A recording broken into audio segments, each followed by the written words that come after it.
Hello guys, welcome back to our channel. My name is Manu And my name is Mani. and you're watching दिल से react. तो guys आज हम जिस video के ऊपर रिएक्ट करने वाले हैं वो है story of prophet Ibrahim by Ramsha Sultan. तो देखते हैं प्रॉफिट इब्राहिम कौन थे, हमें उनके बारे में कुछ भी नहीं पता। हमने सुना हुआ है वीडियोस में, लेकिन उनके बारे में डिटेल में हमें कुछ भी नहीं पता। देखते हैं वीडियो में क्या बताया गया है, कौन थे प्रॉफिट इब्राहिम। वीडियो को स्टार्ट करते हैं, लेट्स स्टार्ट।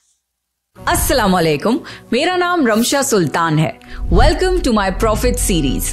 आज हम इब्राहिम अलैहिस्सलाम का वाकया सुनेंगे। इब्राहिम अलैहिस्सलाम अल्लाह के बहुत ख़ास नबी थे जिन पर बहुत सारी आजमाइशें आईं। तो चलिए शुरू करते हैं with the real life story of prophet Ibrahim अलैहिस्सलाम।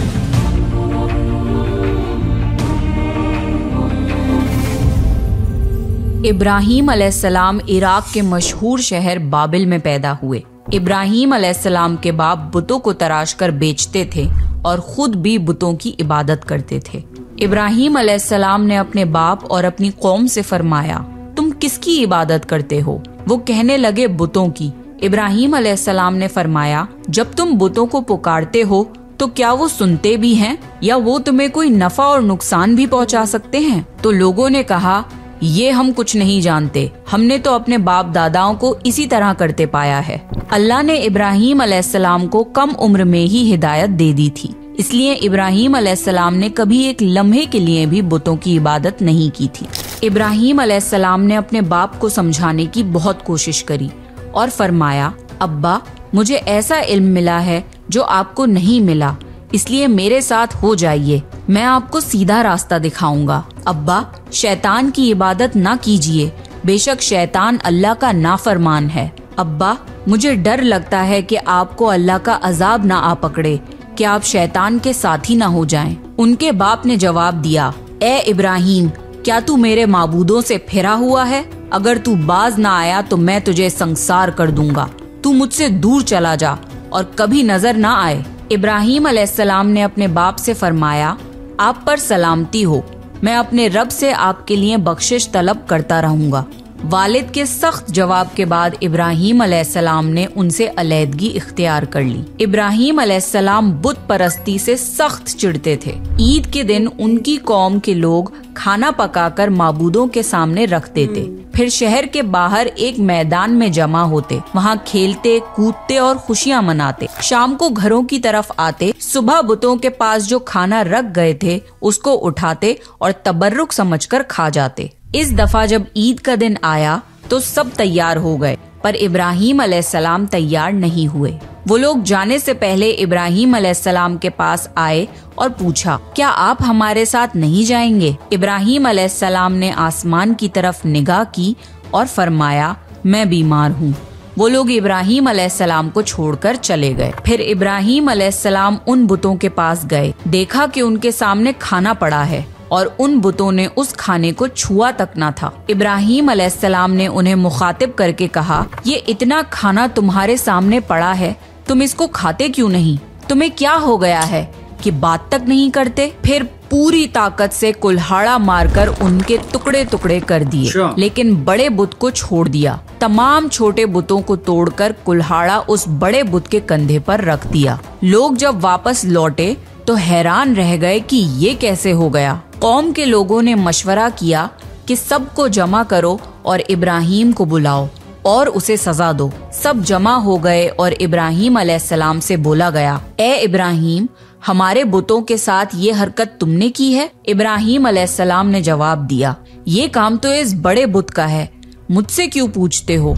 तुम अपने माबूदों से क्यों नहीं पूछ लेते कि उनके टुकड़े टुकड़े किसने उड़ाए हैं? इब्राहिम अलैहिस्सलाम की ये बात सुनकर वो सब सोच में पड़ गए। फिर कहा, ए इब्राहिम, क्या तुम्हें इल्म नहीं कि ये बोल नहीं सकते? अब इब्राहिम अलैहिस्सलाम ने फरमाया, तुम अल्लाह के सिवा उनकी इबादत क्यों करते हो जो तुम्हें कुछ भी नफा ना दे सकें और ना ही नुकसान पहुंचा सकें? ताज्जुब है तुम पर और उन पर भी जिनको तुम अल्लाह के सिवा पुकारते हो। तुम उनकी पूजा करते हो जिनको तुम खुद अपने हाथों से तराशते हो। क्या तुम में बिल्कुल अकल नहीं? लेकिन सब कुछ समझने के बाद भी वो लोग अपने कुफ्र पर डटे रहे और इब्राहीम अलैहिस्सलाम को सजा देने का फैसला कर लिया। फिर उन लोगों ने एक मैदान में कई दिन तक खूब सारी लकड़ियां जमा की और उसमें आग लगा दी। जब आग खूब भड़क उठी तो उन्होंने इब्राहीम अलैहिस्सलाम को रस्सियों से बांधकर उस आग में डाल दिया। उस वक्त इब्राहीम अलैहिस्सलाम ने ये दुआ पढ़ी, हस्बुनल्लाहु व निअमल वकील, मेरे लिए अल्लाह काफी है और वही बेहतरीन कारसाज है। अल्लाह ने आग से फरमाया, ए आग, इब्राहीम पर ठंडी हो जा और सलामती वाली हो जा। चुनाचे जब इब्राहीम अलैहिस्सलाम को आग में डाला गया तो वो ठंडी हो गई। आग भी अल्लाह के हुक्म के बगैर नहीं जला सकती, इसलिए क्योंकि ये भी अल्लाह की मखलूक है और इसकी कुदरत भी अल्लाह के पास है। इसलिए जब आग को अल्लाह की तरफ से ठंडा होने का हुक्म हुआ तो वो ठंडी हो गई। आग ने न इब्राहीम अलैहिस्सलाम के कपड़े जलाए और न जिस्म के किसी हिस्से को नुकसान पहुंचाया, सिर्फ वो रस्सियां जलाईं जिनसे आपको बांधा गया था। लोग आग के आसपास इब्राहीम अलैहिस्सलाम को जलता हुआ देखने के लिए खड़े थे, लेकिन वो ये देखकर हैरान रह गए कि इब्राहीम अलैहिस्सलाम बड़े नाज से आग के दरमियान बैठे हैं। लोग इस मौजज़े को देखकर हैरत ज़दा थे। फिर इब्राहीम अलैहिस्सलाम आग से निकले। इतना बड़ा मौजज़ा देखने के बाद भी लूत अलैहिस्सलाम के सिवा कोई ईमान नहीं लाया। पूरे बाबिल शहर के लोग कुफर ही पर डटे रहे।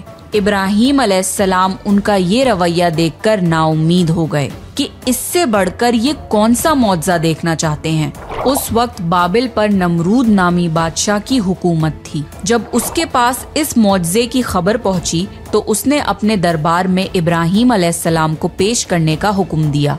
उसने इब्राहीम अलैहिस्सलाम से उनके रब के बारे में पूछा। इब्राहीम अलैहिस्सलाम ने जवाब दिया, मेरा रब वो है जो जिंदा करता है और मारता है। जवाब में उसने कहा, मैं भी जिंदा करता हूँ और मारता हूँ। उसने हुक्म दिया कि जेल से 2 आदमियों को ले आओ। फिर उसने एक को कत्ल करने का हुक्म दिया और दूसरे को माफ कर दिया और कहने लगा कि देख लो, मेरे हुक्म से लोग मरते हैं और मेरे हुक्म से उन्हें जिंदगी मिलती है। इस पर इब्राहीम अलैहिस्सलाम ने कहा, बेशक अल्लाह सूरज को मशरिक से लाता है, तू उसको मगरिब से ले आ। इस पर नमरूद के पास कोई जवाब न था। फिर उसने इब्राहीम अलैहिस्सलाम को शहर से निकल जाने का हुक्म दिया। इब्राहीम अलैहिस्सलाम इराक को छोड़कर शाम की तरफ चल दिए। यहाँ पर उन्होंने अपने चचा की बेटी सारा अलैहिस्सलाम से शादी की और यहीं रहने लगे। इस शहर के लोग बुतों की पूजा नहीं करते थे, बल्कि सितारों को पूजते थे। ये लोग रात को इबादत करते थे क्योंकि सितारे रात को दिखते हैं। एक रात इब्राहीम अलैहिस्सलाम इन लोगों के साथ निकले और एक चमकते हुए तारे को देखकर मजाक में बोले कि ये मेरा रब है। फिर जब वो तारा छुप गया तो बोले कि ये मेरा रब कैसे हो सकता है जो छुप जाए। अगली रात उन्होंने चांद को देखकर बोला, ये मेरा रब है। फिर जब दिन हुआ और चांद छुप गया तो बोले, ये रब कैसे हो सकता है। अगर दिन के वक्त किसी को अपने रब की हाजत होगी तो वो क्या करेगा।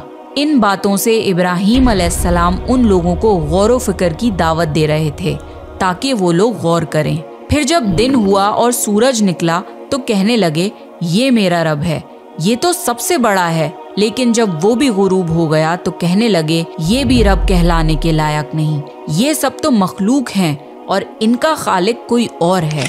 मैं तो उसकी इबादत करता हूँ जिसने आसमान और जमीन को पैदा किया। उन लोगों ने फिर भी कुफर ही किया और कोई भी ईमान नहीं लाया। चुनाचे इब्राहीम अलैहिस्सलाम ने फिर हिजरत करने का फैसला किया और मिस्र जा पहुँचे। मिस्र के बादशाह को खबर मिली कि एक शख्स हिजरत करके आया है और उसके साथ एक औरत है जो बहुत हसीन और जमील है। उस बादशाह ने अपने लोगों को भेजा कि उस औरत को मेरे पास ले आओ और पता करना कि उसके साथ जो आदमी है वो कौन है। अगर वो उसका शौहर हो तो उसे कत्ल कर देना।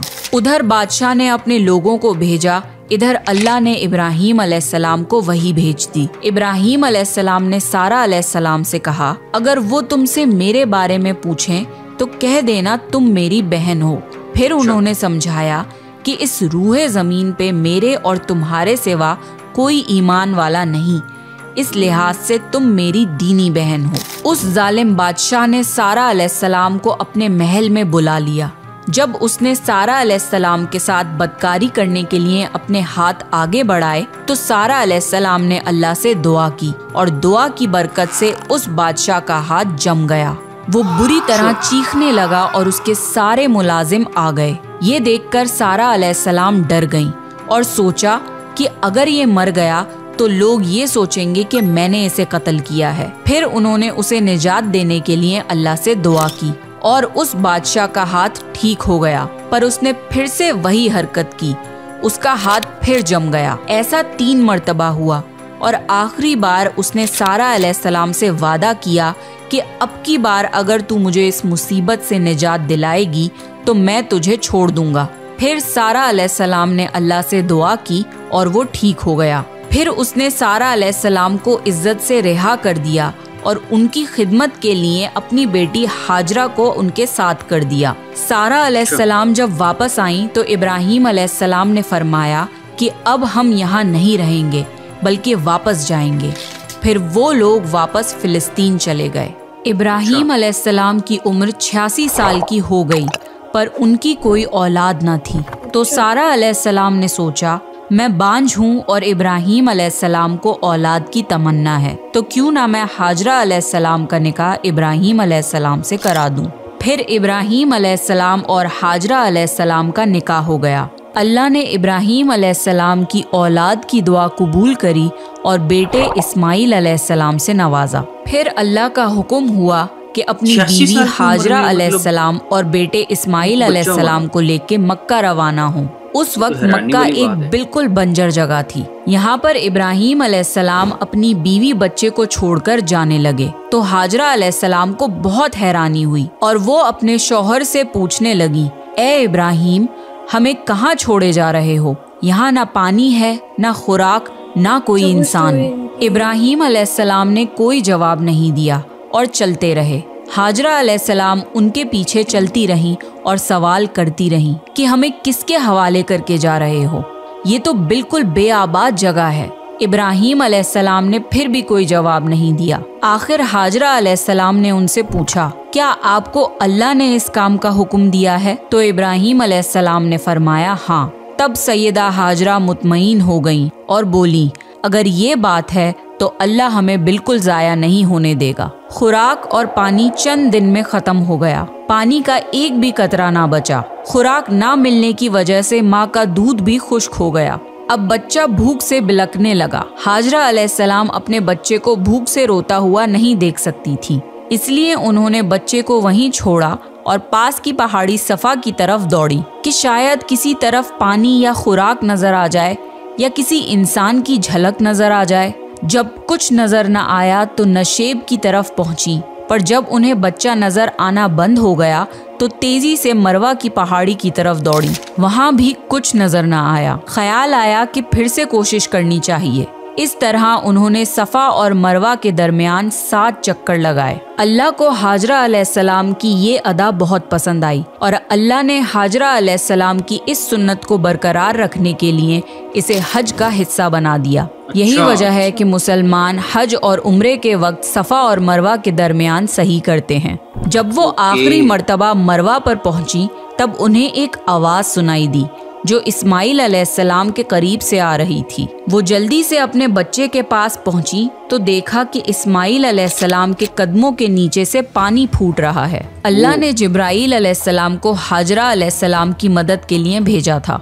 उन्होंने जमजम वाली जगह पे अपना पर मारा तो इस्माइल अलैहिस्सलाम के कदमों के पास से जमजम का अजीम चश्मा जारी हो गया। अल्लाह ने अपने इन बंदों के लिए जमीन फाड़ कर एक चश्मा निकाल दिया। यही आबे जमजम का आगाज था। हाजरा अलैहिस्सलाम पानी को हैरानी और खुशी से देख रही थी। जब उन्होंने देखा कि पानी चारों तरफ बह रहा है तो उन्होंने जमीन को खोदना शुरू कर दिया ताकि पानी इधर उधर ना बह जाए। फिर उन्होंने उस गड्ढे के चारों तरफ पत्थर रख दिए और बोली, जम जम यानी रुक जा। नबी सल्लल्लाहु अलैहि वसल्लम का फरमान है, अल्लाह इस्माइल अलैहिस्सलाम की वालदा पर रहम फरमाए। अगर वो जल्दबाजी से काम ना लेती तो जमजम एक बहने वाला चश्मा होता। हाजरा अलैहिस्सलाम ने इस्माइल अलैहिस्सलाम को पानी पिलाया और खुद भी पिया। बस यही आबे जमजम उनके खाने और पीने का काम देता था। कुछ ही दिनों में हिजरत करने वाला एक कबीला पानी की तलाश में वहां पहुंचा। उन्होंने हाजरा अलैहिस्सलाम से वहां पड़ाव डालने की इजाजत मांगी। हाजरा अलैहिस्सलाम ने फरमाया, ठीक है, लेकिन आपको उजरत अदा करनी होगी। कबीले के लिए ये सस्ता सौदा था। उन्होंने फौरन हामी भर ली। इस तरह वहाँ रिहाइश शुरू हो गई और इस्माइल अलैहिस्सलाम वहाँ परवरिश पाते रहे। इस कबीले की मक्का में रिहाइश इब्राहीम अलैहिस्सलाम की दुआ का नतीजा थी। जब इब्राहीम अलैहिस्सलाम ने अपने बीवी बच्चे को बंजर जगह पे छोड़ा था तो ये दुआ मांगी थी, ऐ हमारे परवरदिगार, मैंने अपनी कुछ औलाद इस बेआबाद जंगल में तेरे घर के पास बसाई है, ये इसलिए कि वो नमाज कायम करें। बस तू कुछ लोगों के दिलों को उनकी तरफ माइल कर दे और उन्हें फलों की रोजियां अता फरमा ताकि ये शुक्रगुजारी करें। दिन गुजरते रहे और इस्माइल अलैहिस्सलाम मक्का में बड़े होते रहे। इब्राहीम अलैहिस्सलाम हर साल 1-2 बार अपने घराने की देखभाल के लिए चक्कर लगाते थे। जब इस्माइल अलैहिस्सलाम ने होश संभाला तो एक बार फिर आजमाइश का वक्त आ गया। इब्राहीम अलैहिस्सलाम ने ख्वाब में देखा कि वो इस्माइल अलैहिस्सलाम को ज़िबा कर रहे हैं। उनकी नींद खुल गई। इब्राहीम अलैहिस्सलाम जानते थे कि अंबियाओं के ख्वाब अल्लाह की तरफ से वही होते हैं, लिहाजा उन्होंने इस ख्वाब के मुताबिक अमल करने का इरादा कर लिया। इब्राहीम अलैहिस्सलाम ने इस्माइल अलैहिस्सलाम से फरमाया, मेरे प्यारे बेटे, मैंने ख्वाब में देखा है कि मैं तुम्हें ज़िबा कर रहा हूँ। अब तुम बताओ कि तुम्हारी क्या राय है। इस्माइल अलैहिस्सलाम ने फरमाया, ए अब्बा जान, आपको जो हुक्म मिला है उसको कर गुजरिए। इंशाअल्लाह आप मुझे सब्र करने वालों में पाएंगे। बाप बेटे दोनों अल्लाह का हुक्म पूरा करने के लिए पेश हो गए। इस्माइल अलैहिस्सलाम ने अपने वालिद से फरमाया, जब आप मुझे ज़िबा करने लगें तो मेरी पेशानी जमीन पर रख दिएगा ताकि आपको मेरा चेहरा ना नजर आए और कहीं आपके हाथ रुक न जाएं। इब्राहीम अलैहिस्सलाम ने ऐसा ही किया और आंखों पर पट्टी बांध ली। अब उन्होंने छुरी पकड़कर गर्दन पर चला दी, लेकिन छुरी ने गर्दन ना काटी। इब्राहीम अलैहिस्सलाम ने जोर लगाया तो उन्हें एक दुम्बे की आवाज आई। इब्राहीम अलैहिस्सलाम ने हैरान होकर पट्टी खोली तो देखा एक दुम्बा कटा हुआ है और इस्माइल अलैहिस्सलाम दूर खड़े मुस्कुरा रहे हैं। अल्लाह ने इब्राहीम अलैहिस्सलाम को आजमाया और इब्राहीम अलैहिस्सलाम अल्लाह के एक हुक्म पे अपने इकलौते बेटे को कुर्बान करने के लिए राजी हो गए। वो भी वो बेटा जो उन्हें 86 साल की उम्र में पूरी जिंदगी बे औलाद रहने के बाद मिला था। अल्लाह जालिम बादशाह नहीं। अल्लाह ने इब्राहीम अलैहिस्सलाम से उनके बेटे को नहीं छीना, बल्कि जिब्राईल अलैहिस्सलाम को भेज के इस्माइल अलैहिस्सलाम की जगह जन्नत का एक खूबसूरत दुम्बा कुर्बान कर दिया। इसके बाद से अल्लाह ने दुनिया भर में इब्राहीम अलैहिस्सलाम की इस सुन्नत को जिंदा रखा और आज भी दुनिया भर में मुसलमान हज के मौके पर कुर्बानी करते हैं ताकि अल्लाह की राह में इब्राहीम अलैहिस्सलाम की तरह कुर्बानी करने का जज्बा पैदा हो। एक इकलौते बेटे की कुर्बानी के लिए तैयार हो जाने के सिले में और सारा अलैहिस्सलाम की अजमत और नेकी के बदले अल्लाह ने उन्हें एक और बेटे इसहाक अलैहिस्सलाम की खुशखबरी दी। इब्राहीम अलैहिस्सलाम तब 120 साल के थे और सारा अलैहिस्सलाम 90 साल की थी। दोनों पर बुढ़ापा तारी हो चुका था। अल्लाह ने ये खबर सुनाने के लिए फरिश्ते भेजे। फरिश्तों ने इब्राहीम अलैहिस्सलाम को सलाम किया और बेटे इसहाक अलैहिस्सलाम की खुशखबरी दी। ये सुनकर सारा अलैहिस्सलाम बहुत हैरान हुई। कहने लगी, क्या मैं बच्चा जनूंगी? हालांकि मैं बांझ हूँ और मेरे खाविंद बूढ़े हो चुके हैं। ये तो हैरत की बात है। इस पर फरिश्तों ने कहा, अल्लाह के फैसले पर ताज्जुब ना कीजिए, ये तो अल्लाह की आप पर रहमत है, बेशक वो काबिल तारीफ है। इब्राहीम अलैहिस्सलाम इस्माइल अलैहिस्सलाम से मिलने मक्का आते रहते थे। एक मर्तबा उन्होंने फरमाया, ए मेरे बेटे, अल्लाह ताला ने मुझे हुक्म दिया है कि इस मुकाम पर अल्लाह का घर तामीर करना होगा। इस्माइल अलैहिस्सलाम ने फरमाया, मैं हाजिर हूँ। फिर इब्राहीम अलैहिस्सलाम और इस्माइल अलैहिस्सलाम ने मिलके काबा की तामीर की। जब वो बैतुल्लाह की बुनियादों को बुलंद कर रहे थे तो दुआ मांग रहे थे कि ए हमारे रब, हमारी मेहनतों को कबूल फरमा, तू दुआ को सुनने वाला जानने वाला है और हमें अपना फरमा बरदार बना। हमारी औलाद में से भी एक फर्मा बरदार गिरोह बना और हमें इबादत का तरीका सिखा और हम पर रुजू फरमा, क्योंकि तू ही तौबा कबूल करने वाला और रहम फरमाने वाला है। ए हमारे रब, इन पर इन्हीं लोगों में से एक रसूल भेज जो इन पर तेरी आयत की तिलावत करें और तेरी किताब और हिकमत सिखाएं और इन्हें पाक करें। यकीनन तू गालिब और हिकमत वाला है।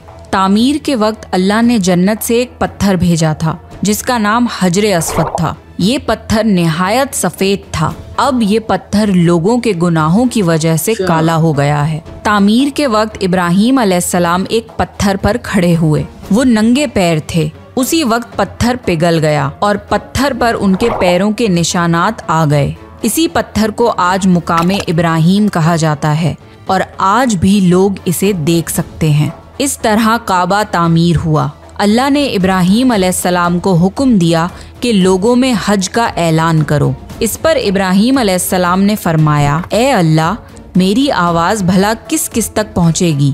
अल्लाह ने जवाब दिया, आपके जिम्मे आवाज़ लगाना है, पहुँचाना हमारा काम है। फिर इब्राहीम अलैहिस्सलाम अरफात के पहाड़ पे चढ़े और आवाज़ लगाई, लोगों, बैतुल हरम का हज करो।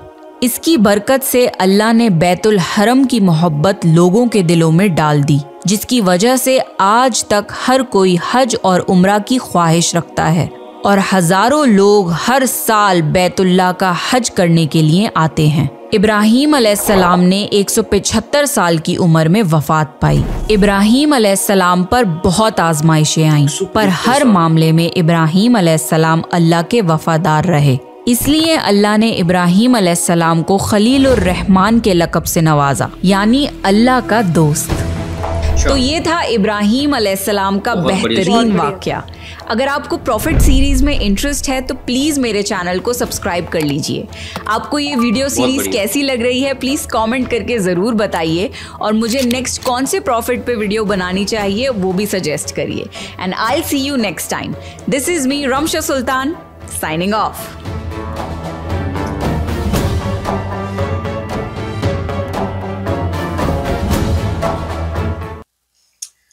तो गाइज वीडियो बहुत इंटरेस्टिंग थी। मतलब अगर नॉन मुस्लिम और मुस्लिम लोगों ने किसी ने भी वीडियोस देखनी है और इस्लाम को जानना है बिल्कुल, तो आप इनकी वीडियो, ये वाली वीडियो देख मतलब कहने का बात ये है कि अगर इस्लाम को कोई नॉन मुस्लिम जानना चाहता है ना तो उनको प्रॉफिट इब्राहिम की स्टोरी जरूर जाननी चाहिए, क्योंकि इनकी फैमिली से ही इनकी फैमिली स्टार्ट हुआ है ना, बेसिकली इनकी फैमिली के अराउंड ही इस्लाम सर्कुलेट करता है। और स्टार्ट भी जो इस्लाम हुआ है ना प्रॉफिट इब्राहिम के थ्रू हुआ है। पहले उससे पहले बुद्ध प्रस्ती पहले इब्राहिम जी के जो पिताजी थे, फादर साहब थे, उनकी जो भी कबीले के लोग थे वो पहले बुत परस्ती करते थे जिसके वो खिलाफ थे। आफ्टर दैट उनके पिताजी बुत बनाते भी थे, बुत परस्ती भी करते थे।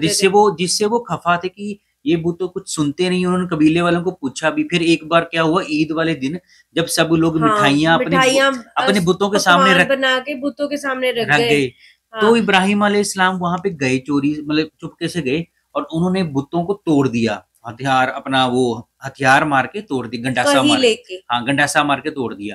लेकिन वो जो बड़ा बुत था उसको छोड़ दिया और उसके हाथ में पकड़ा दी वो जो वो गंडासा था वो पकड़ा दिया, तलवार टाइप हो था जो भी था। तो फिर उसके बाद वो कबीले के लोग आए, उन्होंने देखा कि तुमने हमारे बुतों को क्यों तोड़ा। तो फिर कबीले के लोगों ने देखा कि तुमने क्यों तोड़ा। उन्होंने बोला कि ये तुम्हारे तो सुनते नहीं है। तो कबीले के लोगों को गुस्सा आया और उन्होंने सजा देने की निश्चय किया इब्राहिम जी को। तो उन्होंने क्या किया, बहुत सारी लकड़ियां इकट्ठी की और पहाड़ी पे ले जाके उसको आग लगा दी। फिर रस्सियां बांध के इब्राहिम जी को मतलब एक्चुअली उनको सजा देने के लिए उन्होंने बहुत सारी लकड़ियों का ढेर लगाया पहाड़ी के ऊपर और उसके ऊपर मतलब इब्राहिम अलैहिस्सलाम को बिठा दिया और उन्होंने मतलब जलाना चाहते थे। उन्होंने फिर इब्राहिम जी ने भगवान से, अल्लाह से प्रार्थना की कि मुझे बचाइए, क्योंकि वो तो इल्म जानते थे ना। उन्होंने अल्लाह से दुआ की, प्रार्थना की, प्रे की। तो आफ्टर दैट उन्होंने कोई आयत पढ़ी आई थिंक। तो उसके बाद अल्लाह ने क्या किया, वो आग को ठंडा कर दिया। इब्राहिम जी को एक खरोंच तक नहीं, बस वो रस्सी जल गई, क्योंकि रस्सी वो शरीर की नहीं थी ना वो। तो फिर जैसे इब्राहिम जी आग से बाहर आए तो लोग बड़े हैरान हुए कि ये कैसे बाहर आ गए। उनमें से सिर्फ एक ने मतलब इब्राहिम जी को माना, इस्लाम को माना कि मैं बुत परस्ती नहीं करूंगा। बिल्कुल। फिर उसके बाद जैसे ये बातें वहां के राजा को पता लगी कि ऐसे ऐसे किस्से हैं। हाँ, वो जो क्या बोलते हैं, वो शहर का नाम भूल गए, वो इराक का शहर था। हाँ, उसके जो बादशाह था उसने बुलाया कि यार कौन सा ये जादूगर है जो आग में जलता ही नहीं है। हाँ। तो उन्होंने इब्राहिम अलैहिस्सलाम को बुलाया, इब्राहिम जी को बुलाया, तो उसने बोला कि तुम्हारे भगवान कौन है, तुम्हारा रब कौन है। हाँ। कहता मेरे रब वो है। इस्लाम जी ने बोला जो जन्म देता है और मारता है। तो बोलते ये तो मैं भी करता हूँ। जो किंग था वो कहता मैं भी करता हूँ। उसने मतलब अपने कैदियों में से 2 कैदियों को बुलाया, एक को माफी दे दी और एक को सजा दे दी। कहते देख मैंने भी किया ये, एक को मार दिया और एक को छोड़ दिया। तो वही माफी दे दी ना। नहीं, हाँ, तो वही बोला ना कि एक को मार दिया, एक को छोड़ दिया, सो दैट उन इब्राहिम अलैहिस्सलाम को फिर वो बोलने लगे कि देखो ये तो मैं भी कर सकता हूँ, मैं भी करता हूँ, मैं तो मार भी सकता हूँ, छोड़ भी सकता हूँ, मेरे हाथ में भी है मारना और जीना देना। फिर उन्होंने बोला कि अगर तुम्हारे हाथ में ये है तो अल्लाह सूरज पूर्व से उगाता है और पश्चिम में डुबा देता है, तो क्या तुम उल्टा कर दो, तुम क्या उल्टा कर सकते हो? तो वो हैरान होगा कि यार ये क्वेश्चन कैसे कर रहा है। तो उसको बुरी लगी ये बात, तो फिर वो निकल गए वहां से, उन्होंने निकाल दिया। उसने किंग ने उनको शहर से निकाल दिया। तो वो उस शहर से होकर दूसरी जगह वो शाम की तरफ चल पड़े। उन्होंने नाम लिया वो शहर का, आई थिंक बताइएगा कौन सा शहर था वो। फिर वहां की तरफ वो चल पड़े। फिर आफ्टर दैट वहां उनको मिले सारा अलैहिस्सलाम। तो वहां उनके चाचा की बेटी के साथ उनका निकाह हो गया। तो वो निकाह हो गया। वहां के लोग भी तारों की पूजा करते थे, सूरज की पूजा करते थे, हर जितने भी प्लैनेट्स है ना उन आसमान की तरफ देख के पूजा करते थे, स्पेशली रात को। तो इब्राहिम अलैहिस्सलाम ने वहां भी लोगों की इन बातों को डिनाई किया कि यार ये सही नहीं है चीजें। तो फिर वो वहां से भी निकल गए। तो वो अपनी वाइफ को लेके वहां से भी निकल गए। हाँ, वो गए फिर इजिप्ट की तरफ गए। तो वहां के राजा जो इजिप्ट का बादशाह था, फिर उसने क्या किया, उनको खबर मिली कि ऐसे ऐसे इब्राहिम अलैहिस्सलाम आए हैं।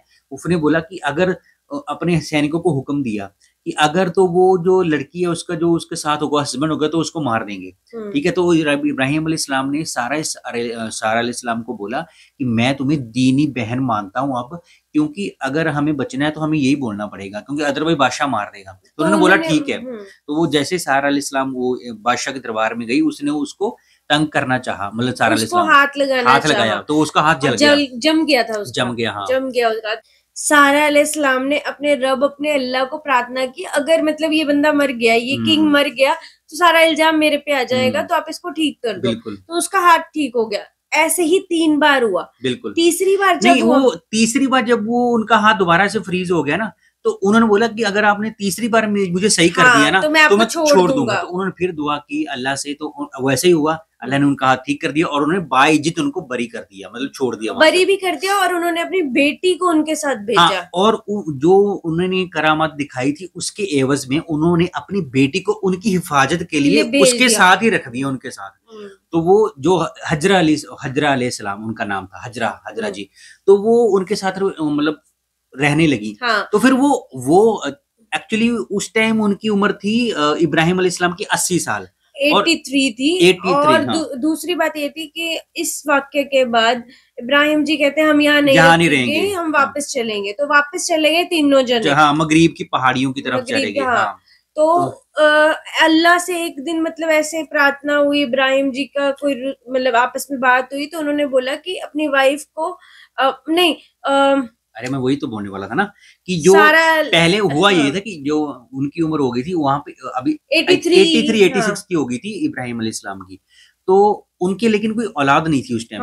तो उन्होंने सोचा सारा अलैहिस्सलाम तो मैं तो बांझ हूँ, तो ऐसा करते हैं, हजरा अलैहिस्सलाम के जो थे उनकी उम्र थोड़ी कम थी, तो उन्होंने बोला आप इनसे निकाह कर लीजिए सो दैट हमारे बच्चा हो जाए। तो अल्लाह के हुक्म से उनके बच्चा हुआ, जिसका नाम इस्माइल अलैहिस्सलाम रखा गया, इस्माइल अलैहिस्सलाम। ठीक है। तो उसके बाद जो वो बच्चे को भी साथ लेकर चल पड़े मगरिब की पहाड़ियों की तरफ। वो हुआ ये कि फिर बच्चा भी साथ था, हजरा अलैहिस्सलाम भी साथ में थी। तो बच्चे को लग गई प्यास, तो प्यास लगी। नहीं, इब्राहिम जी छोड़ आए थे उनको अल्लाह के हुक्म से। हाँ, अल्लाह के हुक्म। हाँ, तो फिर काफी मतलब दिन तो ऐसे बीत गए, वहां पे खाना पानी खत्म हो गया। तो हजरत अली जी ने क्या किया कि ढूंढने के लिए, खाना वगैरह ढूंढने के लिए पास की पहाड़ियों पे जाने लगी तो फिर क्या हुआ, वो वाक्य जो है जमजम वाला, ये वाक्य जो हमने एक वीडियो भी की थी, जमजम वाटर का जो भी कैसे निकला था, तो यहाँ से वो शुरुआत हुई थी कि जो बेटे को प्यास लगी इस्माइल अलैहिस्सलाम को, तो वो ढूंढती रही, उन्होंने 7 बार वो घूमी उस सर्कल में, तो अल्लाह ने उनकी इस जो उन्होंने वो किया था उनको अच्छा लगा, वो अल्लाह ने जिब्राइल अलैहिस्सलाम को भेजा, और जहां उनका पर लगा ना वहां पे जमजम वाटर निकला, जमजम का आबे जमजम निकला। एक्चुअली वो बहता नदियों में बह जाता, लेकिन जो हजरत अलैहिस्सलाम थे उन्होंने पत्थर लगा के उस पानी को रोक दिया, सो दैट जमजम बोल दिया, जमजम मतलब रुक जा, तो वो अदरवाइज वो कितनी सारी नदियां होती, और आज वहां पे कुआं है जो खत्म ही नहीं होता कभी भी पानी, तो हमने एक डिटेल्ड वीडियो उसके ऊपर की हुई है। तो आफ्टर दैट वो किस्सा हो गया जमजम वाटर वाला। फिर एक और अल्लाह ने उनको परखना चाहा, जो कि था कि रात को सपने में उनको इब्राहिम जी को आया कि अपने बेटे को मार दो। हाँ, तो उन्होंने जिबा कर दो, मतलब कर दो। तो उन्होंने बोला कि बेटे से पूछा नहीं, उन्होंने अल्लाह का हुक्म माना, उसको उन्होंने एक बार भी नहीं सोचा कि यार मेरा बेटा मैं कैसे जिबा कर सकता हूँ, अल्लाह ने ऐसे कैसे बोल दिया, लेकिन नहीं, उन्होंने चूं तक भी नहीं की और अल्लाह के हुक्म को माना, और अपने बेटे से पूछा इस्माइल अलैहिस्सलाम से कि मैं बेटे अल्लाह के हुक्म से तुम्हें जिबा करना चाहता हूँ, तो तुम क्या इसके लिए तैयार हो? उन्होंने भी आगे से बोल दिया आप बिल्कुल अल्लाह के हुक्म को निभाइए बेझिझक। तो वो गए दोनों बाप बेटा, और उन्होंने अल्लाह का नाम लेकर उनकी आंखों में पट्टी बांधी हुई थी, तो और जैसे उनको जिबा करने लगे, उन्होंने उनका सर धड़ से अलग हो गया, उन्होंने सोचा वो तो गए, लेकिन जैसे उन्होंने आंखें खोली तो वो इस्माइल अलैहिस्सलाम तो पास में खड़े हुए थे, और वहां पे एक दुम्बे का सर पड़ा हुआ था। वो जो दुम्बे का सर था ना, वो जिब्राइल अलैहिस्सलाम ने एक जन्नत से दुम्बा भेजा था, और उसी दिन के बाद उनकी इस जो अजमत थी, जो ये मतलब वाक्य हैपन हुआ था, उसके एवज में ही वो हज करते हैं, हज में कुर्बानी दी जाती है हज के दौरान, ताकि हम इब्राहिम अलैहिस्सलाम के प्रति अपना इबादत कर सकें, उनको याद कर सकें, इसीलिए आई थिंक बकरीद भी मनाई जाती है। तो ये बड़ा मतलब अच्छा इंसिडेंट हैपन हुआ था, जिसका सदियों तक ये रहेगा। उसके बाद एक और इंसिडेंट हुआ जब अल्लाह ने हुक्म दिया मक्का शरीफ को बनाने का। मक्का, हाँ, तो वो भी वहीं से मतलब हुआ था। ये जब अल्लाह के हुक्म से ही उन्होंने एक मतलब दुआ की थी अल्लाह से कि मैं, क्योंकि उनका जो कबीला था वो जो मक्का तो वीरान था ना, लेकिन उनकी जो फैमिली के लोग वहां बसने शुरू हुए, फिर आफ्टर दैट वहां पर शहर बसा, क्योंकि उन्होंने वो दुआ पड़ी थी वहां पे, ताकि यहाँ पे लोग बसें और आपके नाम को प्रचार करें, इस्लाम का प्रचार करें, और अल्लाह के हुक्म से ही उन्होंने काबा की वहां पे शुरुआत की, और जो भी था आगे आपको पता ही है, काबा में अब आने वाले लोग मतलब इबादत करते हैं, हज की यात्रा करते हैं। तो बेसिकली इस वीडियो का मेन मोटिव ये है कि इब्राहिम अलैहिस्सलाम का रुतबा इस्लाम में बहुत बड़ा है। अगर मैं तो किसी से कंपेयर नहीं करना चाहता, मैं कौन ही होता हूँ किसी से कंपेयर करने वाला, लेकिन जितने प्यारे नबी पाक हैं इस्लाम में, उतना ही रुतबा इब्राहिम अलैहिस्सलाम का भी है, मूसा अलैहिस्सलाम का भी वही रुतबा, सबकी अपनी अपनी अलग अलग जगह है। रमशा सुल्तान जी ने बहुत अच्छे से एक्सप्लेन किया है। अगर आपको हमारा ये रिएक्शन अच्छा लगे तो हमें कमेंट में बताना, हम रमशा सुल्तान जी की एक और वीडियोस के ऊपर भी रिएक्ट करेंगे। मिलते हैं नेक्स्ट वीडियो में, तब तक आप लोग अपनी फैमिली का ख्याल रखिए, अपने बच्चों का ख्याल रखिए, अच्छा खाइए, अच्छा पाइए। मिलते हैं नेक्स्ट वीडियो में, तब तक के लिए साइनिंग ऑफ।